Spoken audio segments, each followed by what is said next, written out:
बेकार और फजूल पड़ी हुई जितनी भी चाबियाँ हों उनको आपने फेंकना नहीं है। ये आपके बहुत काम आने वाली चीज़ है, बहुत ही इफ़ेक्टिव चीज़ है। क्या क्या इस्तेमाल करना है सब कुछ आज बताऊंगी आप लोगों को। इसके अलावा आपने मोप किस तरीके से या तपड़ी या आप पोछा किस तरीके से घर पे लगाना है कि घर ठंडा रहेगा आपका। उसके अलावा मशीन को इस्तेमाल करने से पहले कौन कौन सी एहतियाती तदाबीर लाजमी होती हैं और क्या करना चाहिए।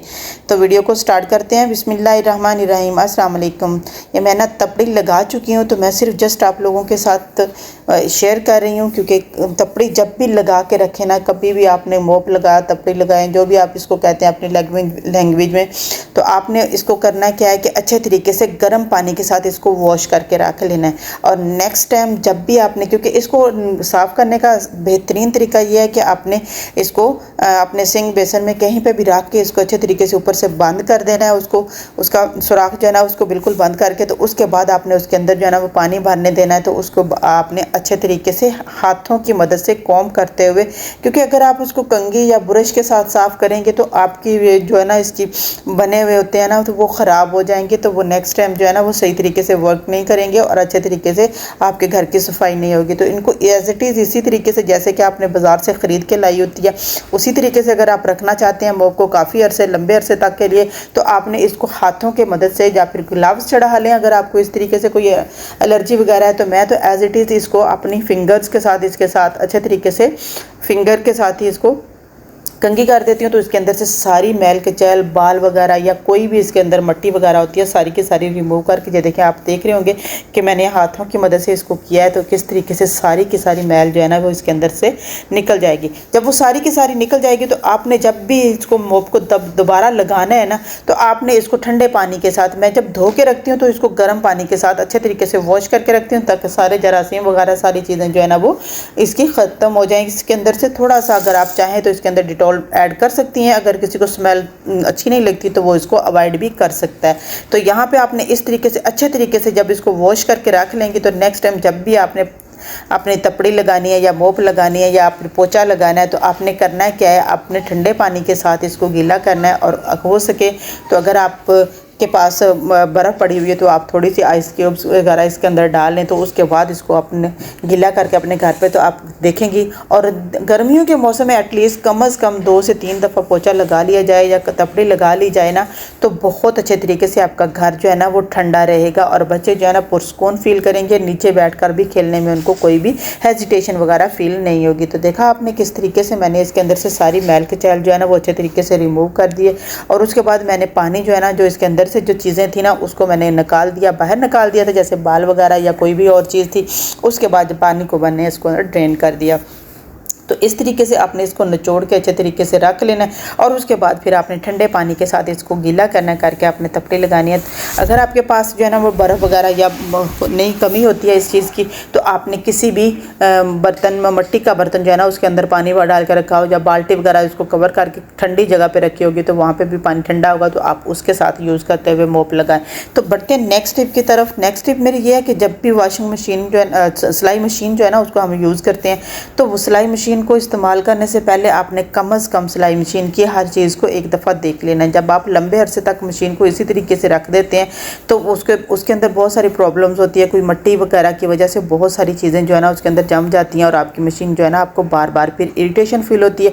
तो यहाँ पर मैं कपड़ों को थोड़ा ठीक करने लगी थी, तो मैंने उससे पहले जो है ना ये सारे प्रोसेस किए। तो मैंने कहा चलो मैं आप लोगों के साथ भी शेयर करती हूँ। आपने इसकी जो है ना फिरकी वगैरह उसको भी अच्छे तरीके से देख लेना है। उसको भी उसको अगर उसका नट वगैरह लूज़ है, टाइट है, तो उसको भी आपने उसको रिमूव करके अच्छे तरीके से देख लेना है। उसके अलावा आपने तेल लगा के एक दफ़ा मशीन को सारी की सारी को, तो उसके अंदर उसको अच्छे तरीके से आपने साफ़ कर लेना। अपनी नीडल्स को देख लेना है कि वो कहीं पड़ी रहने की वजह से थोड़ी सी टेढ़ी वगैरह तो नहीं हो गई है। तो बट इस तरीके से आपकी जो सिलाई फिर अच्छी रहेगी और मशीन भी काफ़ी अर्से तक काम करेंगी। तो बढ़ते हैं नेक्स्ट टिप की तरफ। नेक्स्ट टिप ये है कि आप ये सुराख जो है ना, मोस्टली लोगों को ये नहीं पता है कि ये वाश बेसन जो होता है ना उसके अंदर ये सुराख किस लिए होता है। जब भी हम जो है ना वाश बेसन को धोते हैं तो उसको हम नीचे से उसका पानी, मैं तो कम से कम जो है ना एटलीस्ट उसको बंद करके फिर उसको साफ़ करती हूँ।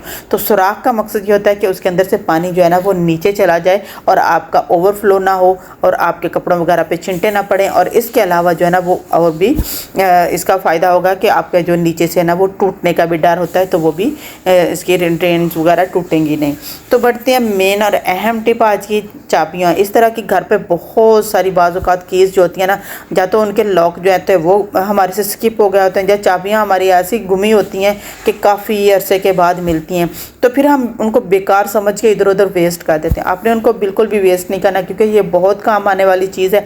इसके रिंग्स वगैरह जो है ना, आप उनको निकाल के उनको आप किसी भी कोई कील वगैरह लगा के अपनी बहुत सारी चीज़ें इसके अंदर होल्ड करके रख सकते हैं, या अपनी नई चाबियाँ जो है ना वो उनके अंदर जो है ना वो उनके अंदर आप डाल के इसको रख सकती हैं। और इसके अलावा जो है ना अगर आपकी मशीन आपके चाबियाँ बहुत सारी हैं तो आपको उनकी निशानियाँ याद नहीं रहती, तो ये इस तरीके से, ये देखिए मैंने आप लोगों के सामने जैसे दिखा रही हूँ कि इस तरीके से मैंने तो हर चाबी के ऊपर और चाबी लगा के उसका निशान लगा के इस तरीके से रखे हुए हैं।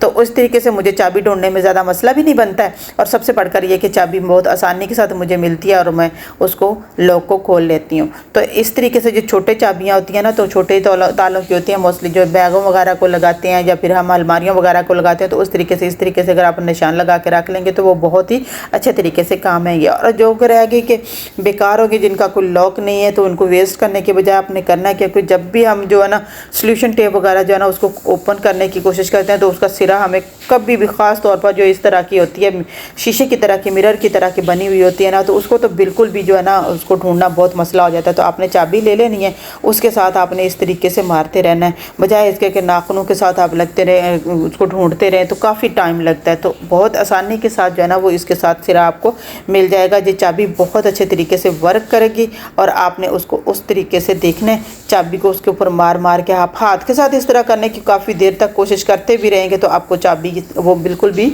नहीं मिलेगी, आपको उसका सिरा बिल्कुल भी नहीं मिलेगा। लेकिन जैसे ही आप चाबी के साथ इसको इस तरीके से रगड़ेंगे, तो चाबी के साथ रगड़ते ही आपको उसका सिरा जो है ना वो नज़र आ जाएगा। तो आपने उसको इस तरीके से उखाड़ लेना है, और उसके बाद आपने उसको खोल लेना है। बहुत आसानी के साथ जो है ना आपको सिरा उसका मिल जाएगा।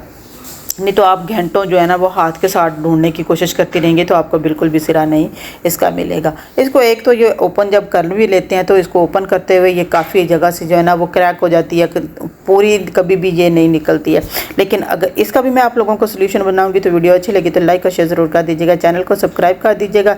इस तरीके से आपने ये देखा ना कितना अच्छा तरीके से आपने इसका सिरा ढूंढ लिया। तो अब आपको जितनी चाहिए, जिस तरीके से चाहिए होगी उतनी उतारें और आप इसको यूज़ कर लें। तो नेक्स्ट जब भी आप देखें कि इसको आपका जो है ना इसको टेप को रखते हैं, तो नेक्स्ट इस प्रॉब्लम से या इस मसले को हल करने के लिए सबसे बेहतरीन तरीका ये है कि आपने वही चाबी लेनी है जो बेकार तो पड़ी हुई है, आपने वैसे भी उसको बास्केट की नज़र कर देना है, या फिर आपको उसको कोई भी यूज़ तो उसका है कोई नहीं, आपने इसको सिरा अच्छे तरीके से सारा इक्वल कर लेना है। उसके बाद फिर आपने इसको अपनी जो चाबी होगी ना उसको अपने उसके अंदर किस तरीके से रखना है वो सारा कुछ आप लोगों को लाइव दिखाऊंगी बहुत अच्छे तरीके से। आप अपनी जो है ना टेप है उसमें इस तरीके से चाबी जो है ना इसको इस तरीके से करके ऊपर से इसको इस तरीके से आप इसको ऊपर कर देंगी, तो सिरा ढूंढने की आपको मुशक्क़त जो है ना वो करनी ही नहीं पड़ेगी। आपका सिरा जो है ना वो ढूंढा हुआ होगा, तो आपने बस चाबी को ऊपर करना है, थोड़ा सा उठाना है, तो आप उसके अंदर से सारे का सारा जो है ना वो निकाल सकती हैं। और सबसे बढ़कर ये कि टेप इस तरीके से ये चाबी जो है ना कि बाज़ औक़ात हमें कुछ ऐसी चीज़ें या पार्सल वगैरह कोई भी ऐसी चीज़ हमारे पास आ जाती है,